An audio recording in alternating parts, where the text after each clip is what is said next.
Yes, let's start counterflow mechanism. That for that I remember you once again that this is the Bowman's capsule, proximal convoluted tubule, and descending and ascending limb of Henle's loop, and distal convoluted tubule, initial collecting duct. That their positions we discussed actually in the form of cortex and medulla. The positions are discussed actually in the form of cortex as well as in the form of medulla. Okay, so cortex and medulla. Then uh,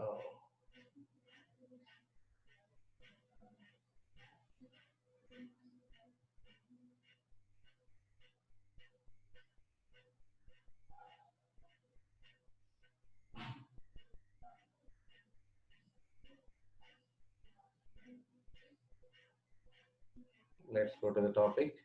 That cortex as well as medulla. Now we are moving with that particular medulla is again divided into two portions: outer medulla and inner medulla. Medulla is into two portions: outer medulla as well as inner medulla. Okay, so this particular area we are now moving towards that particular area in microscope, like the descending limb of Henle's loop and ascending limb of Henle's loop in microscope. The descending limb of Henle's loop and ascending limb of Henle's loop. Then the vasa recta, we'll draw this with the red color that we can understand much better. Let me go with this is the Henle's loop, then this is the vasa recta. That means the vasa recta and Henle's loop are arranged parallelly each other here. They get arranged parallelly each other. Okay. So let me write this. So now I am writing here. This is outer medulla and this is inner medulla. Outer medulla, inner medulla. Just to compare with the earlier one. That area, this area we took in microscope now. Outer medulla and inner medulla. Okay. Next, the names. How does the names are given here? As we know, in the renal fluid, the renal fluid in the Henle's loop is coming here down. So how we named it as descending limb of Henle's loop. We named it as descending limb of Henle's loop. And here the renal fluid is going up. That's why we named it as ascending limb of Henle's loop. Ascending limb of Henle's loop. Okay. In the same way, the vasa recta. Vasa recta, the blood is going down here. So in the same way, we have to give the names. That name is given here, descending limb of vasa recta. And here the name is given as ascending limb of vasa recta. Ascending limb of vasa recta. Okay, ascending limb of vasa recta. Then in this particular area, that names are very important here, and the flow, need to understand the flow. What we said about the flow, that here the fluid flowing is renal fluid in this area, here the moving part is going to be blood. Okay, so with that we framed some statements here. We framed some statements. That flow of renal fluid in the descending limb of Henle's loop is opposite to the flow of blood in the ascending limb of vasa recta. So framing this particular area, these two, we said like this. The flow of renal fluid in the descending limb of Henle's loop is opposite to the flow of blood in the ascending limb of vasa recta. In the same way, we need to frame this statement. What is the statement? The flow of renal fluid in the ascending limb of Henle's loop is opposite to the flow of blood in the descending limb of vasa recta. Okay, so and collectively we can frame a statement. The flow of renal fluid in the descending and ascending limb of Henle's loop is opposite to the flow of blood in the descending and ascending in the ascending and descending limb of vasa recta, respectively. What do you call this particular phenomena as counterflow? This particular phenomena is said to be as counterflow. Okay, so this phenomena is called counterflow. Let me again, this is the Henley's loop of descending and ascending, and this is the vasa recta. Okay, so here I am writing with only one arrow mark I am showing because we need to learn more other issues here. Then this is the flow. Okay, so I think you got an idea here in this particular area. I am repeating this again and again because this is the crucial area for the absorption. And what is the another concept we learned earlier that I'll remind you once again. In a jar, 1 liter water present, 10 grams salts are present. What do you call such condition as hypotonic condition? What do you call such condition? Such condition is said to be hypotonic condition. Okay. Next, in a jar, 1 liter water, 1 kg salt is present. What do you call such condition? If, for example, we are going actually this particular area, 1 kg salt. What do you call such condition?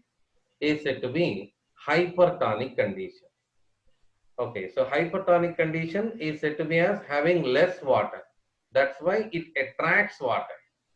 This is a crucial point here. Those who are having less water, they attract water.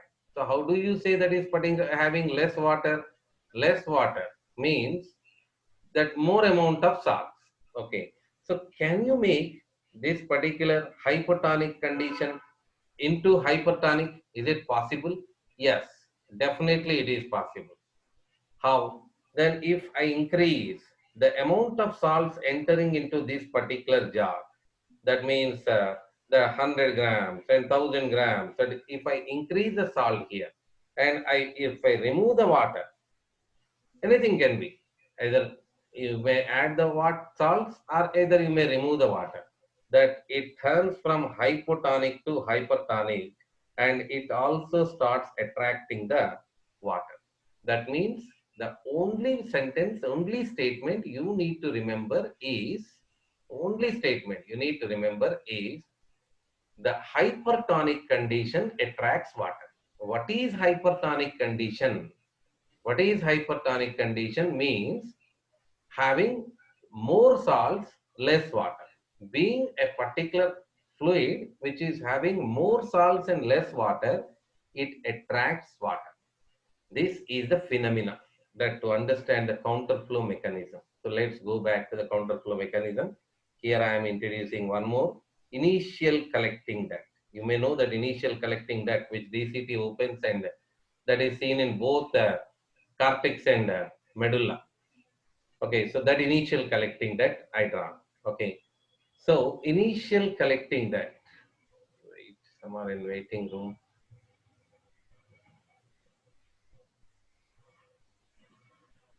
Okay, so that initial collecting duct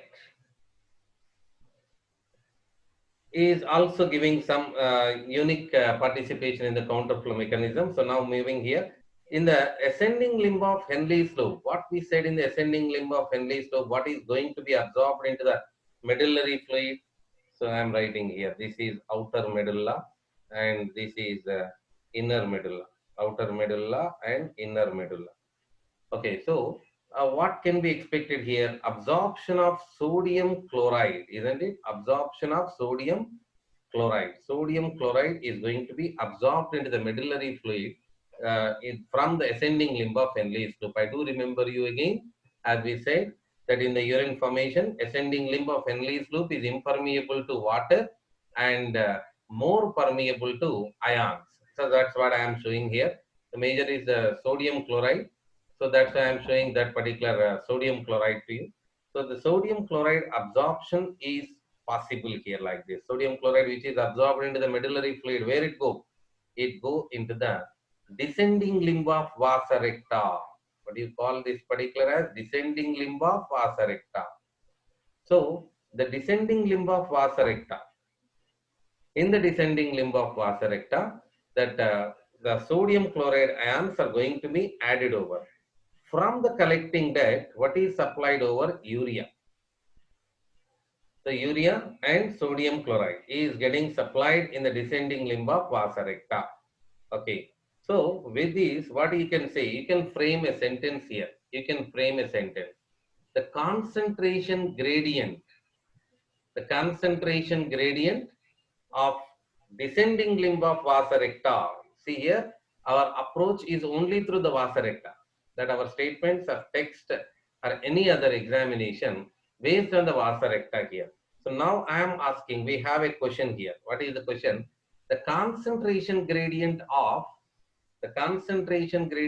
descending limb of vasa recta increases from outer medulla to inner medulla. The concentration gradient of vasa recta increases from outer medulla to inner medulla. How? That is the question. So then the concentration gradient of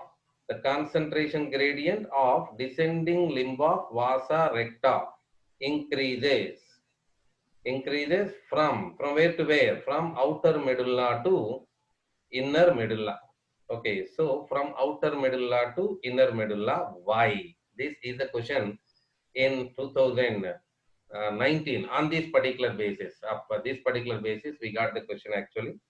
So the concentration gradient of descending limb of vasa recta increases from outer medulla to inner medulla. Why? This is the question. Okay. So then, in this particular area, we need to give answer. So for to give answer, let's go back. So why? Why? Because the salts and urea is getting added to the descending limb of vasa recta. Salt and urea into the vasa recta. What is getting added? Salt and urea is getting added. From where? From ascending limb of Henle's loop and from the initial collecting duct. This is ascending limb of Henle's loop and this is the initial collecting duct. From these two, what is getting added from these two? The salts as well as urea is getting added. Okay, so that's why this area became hypertonic. Can we say like this? The descending limb of vasa recta from outer medulla to inner medulla, the concentration gradient increases, that became hypertonic. So to which it will be suitable here? So that I said over how to make a hypotonic into hypertonic, how to make by adding salts, how we made here by adding salt and urea, that became hypertonic. Okay, so what is the advantage to be hypertonic? What is the advantage to be hypertonic? That is the advantage that attracts water. That hypertonic condition means having less water and it is going to attract the water. So this is the criteria. With this, let's move towards upper side. That means the vasa recta is moving up now. The vasa recta, the descending limb of vasa recta. Who is moving up? Blood. Now the blood in the vasa recta became hypertonic. The blood in the vasa recta became hypertonic. And what now straight away a statement we have in the textbook. First of all, let me go for that particular statement. The vasa recta in the ascending limb from inner medulla to outer medulla. From inner medulla to outer medulla, he said it become hypotonic. It become hypotonic. Now the question raises here, how someone will become hypotonic? Can you make this hypotonic? Yeah, we can make this hypotonic. How we will make hypotonic? By adding water. By adding water and by removing the salts. Add water and remove the salts. What happens? That concentration gradient will be decreased over, isn't it? By adding water and by removing the salts, the concentration gradient decreases. Okay, so the similar thing is happening here. Similar thing is happening. Second statement and with question. What is the question here? The concentration gradient of the ascending limb of vasa recta from inner medulla to outer medulla, the concentration gradient decreases. Why? That means it becomes hypotonic. Why? So that's the question here. Why? Why means being hypertonic, along the length being hypertonic, they attracted water from descending limb of Henle's loop. From the descending limb of Henle's loop, they attracted water and they submitted that sodium chloride and urea here. That means by the removal of salts and by adding water, that became hypotonic. So what is the motive of vasa recta here in this particular area? What is the motive? On what basis you can understand this phenomena? Simply we can say, this particular process is for to absorb the water in this end. They started maintaining to absorb the water from this end means this area. So to absorb the water, this end, that means here, they started absorbing salts in this particular area. By the absorption of salt, their concentration gradient increased. Why? That to absorb the water in this particular area. Okay. So that is a simple logic. We say that is a simple logic. To absorb the water, they increase their concentration gradient. Let's write the second statement.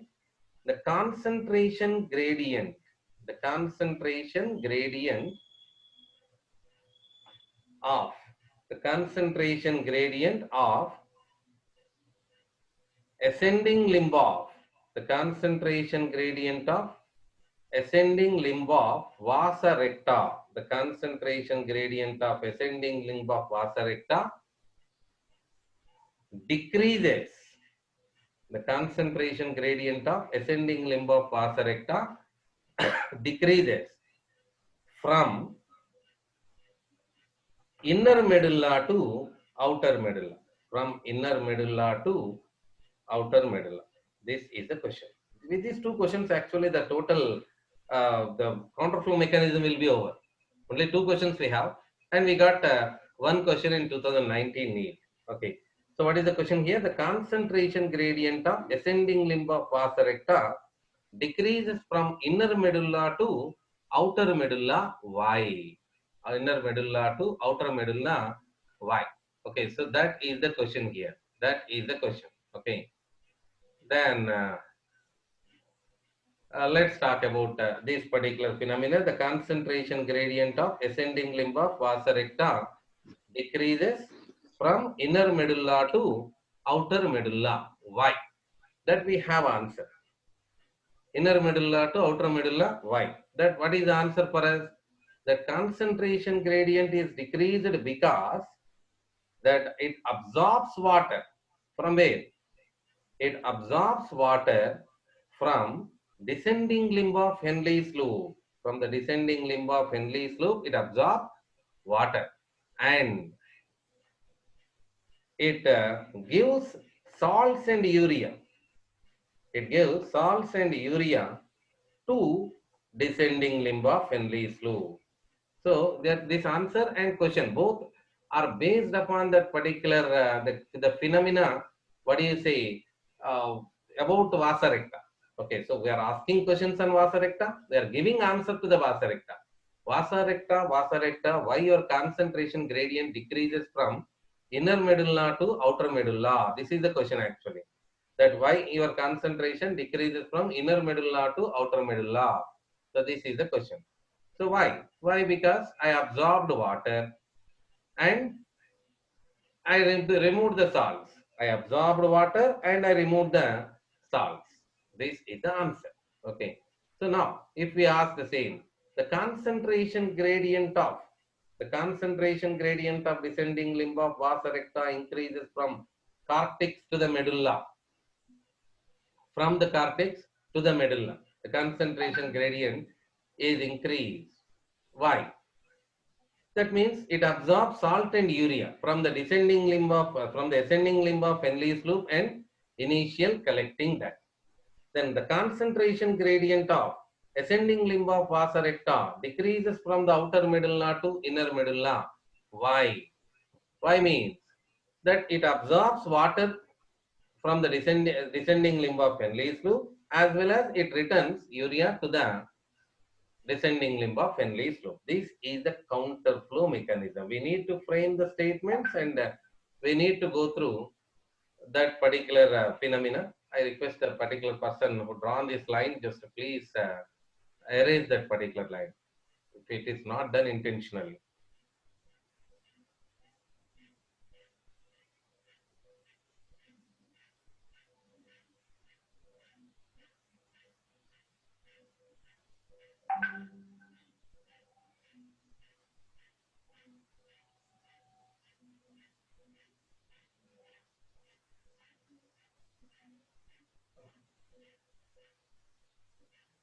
Okay, so then let's start that particular topic again.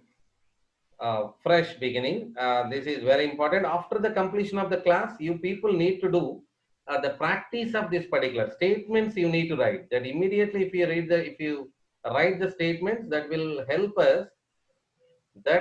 us to understand this particular topic. More complex that people say, and now onwards that NEET examination is focused on the more complex issues like transport of gases, like the cardiac output issues, and now one of them is the counterflow mechanism.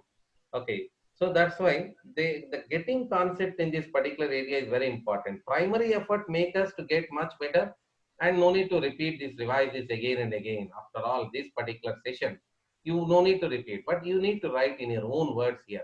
That osmolarity gradient will be shown like this: 300 milliosmol per liter. In that way, they'll show that 1200 milliosmol. This is vasa recta, only vasa recta. Now I am showing here vasa recta, only vasa recta. Our theoretical issues of NCRT as well as the state textbook is based upon only in the angle of vasa recta they are given. So now I am showing only vasa recta. So what is the first statement?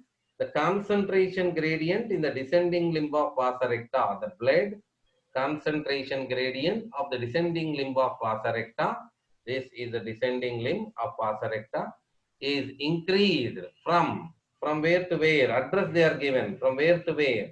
From outer medulla to inner medulla. This is the first statement. From outer medulla to inner medulla. Why? This is the question. The concentration gradient of descending limb of vasa recta increase from outer medulla to inner medulla.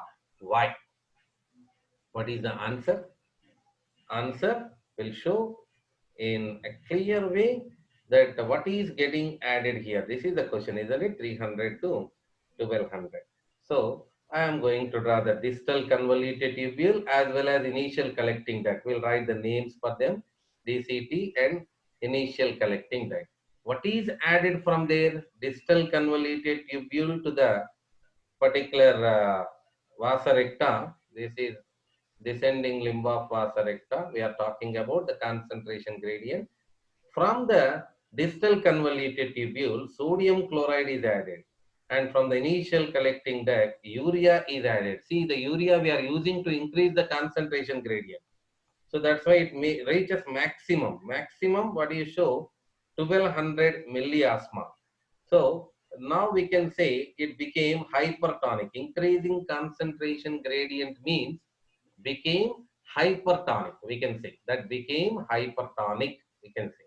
Now, this is the first question, and we are given the answer. Let's see here. This is the first question.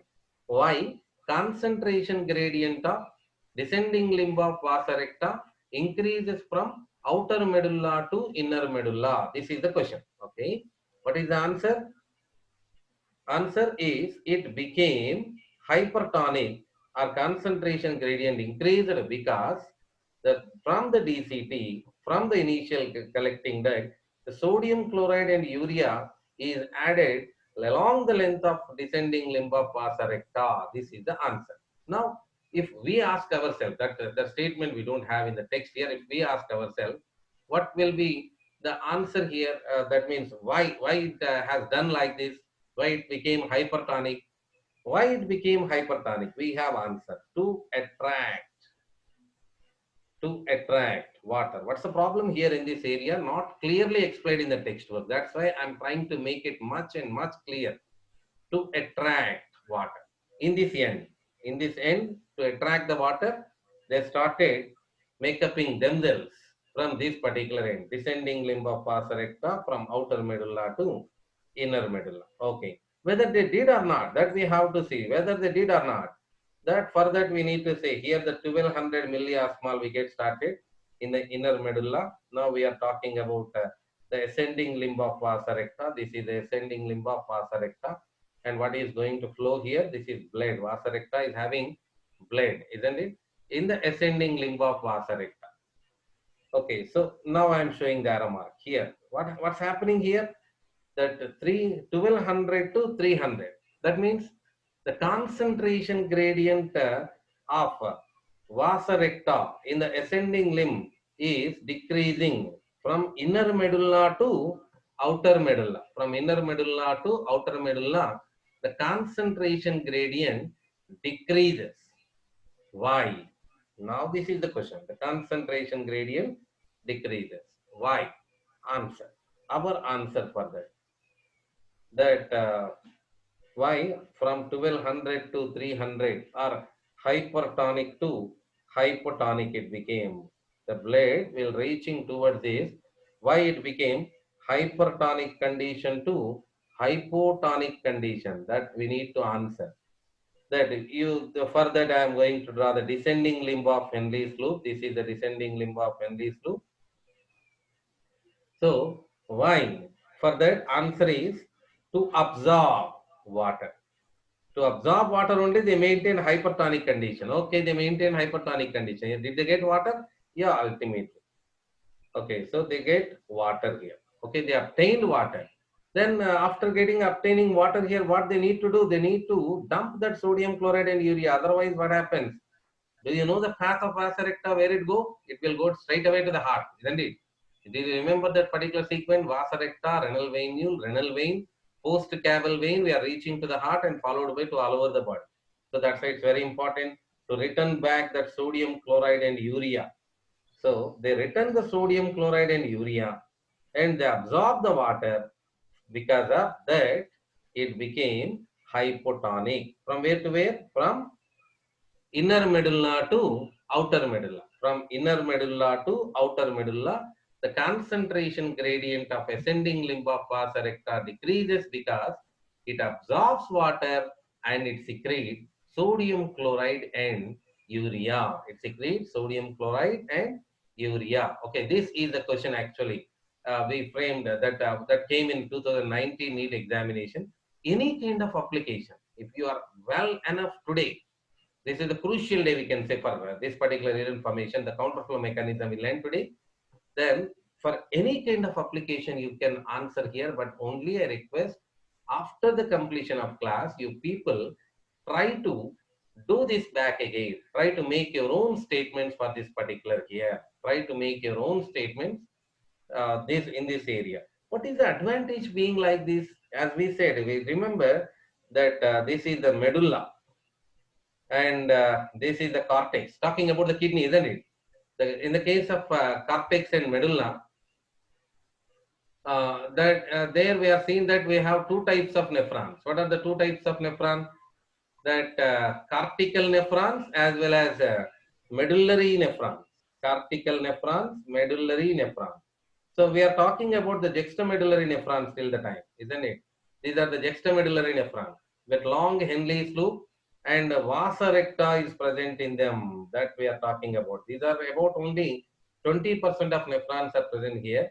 With these 20% of nephrons, what kind of advantage we got, that we are seeing now. Longer Henle's loop and having that counterflow vasa recta, that helpful for the more absorption of water. More absorption of water. So this is the very important phenomena to form the concentrated urine. When does we form the concentrated urine? That when we absorb more water from that particular renal fluid. Otherwise, we said that will go into the urinary bladder, isn't it? Do you remember that sequence is seen earlier? So that will go to the urinary bladder. So before it go to the urinary bladder, the water, to make the efficient way of absorption, this vasa recta played a trick. What is the trick?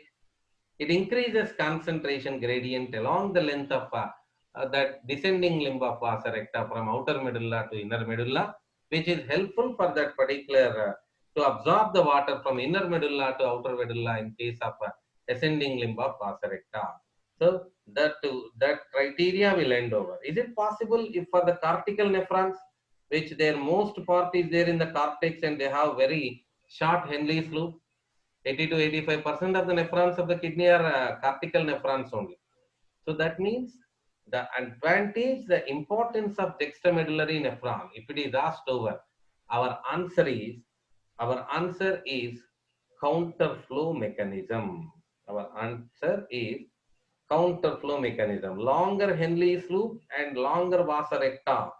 How do they help for the urine formation? we say for the formation of hypertonic urine.